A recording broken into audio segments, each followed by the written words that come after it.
10 sfaturi pentru pacienții cu bruxism. 1. Folosește o gutieră personalizată pe timpul nopții pentru a proteja dinții.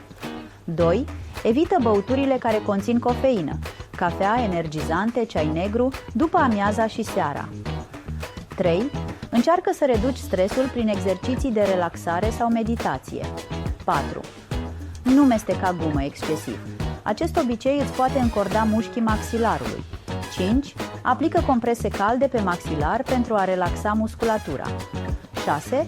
Dacă ai dureri la nivelul articulației, fă exerciții de întindere pentru maxilar.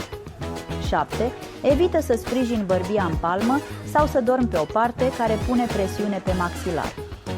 8. Masează ușor mușchii maxilarului seara pentru a reduce tensiunea. 9. Consultă un medic stomatolog pentru a verifica uzura dinților și eventualele fracturi. În cazuri severe, tratamentele cu botox pot ajuta la relaxarea mușchilor maxilarului.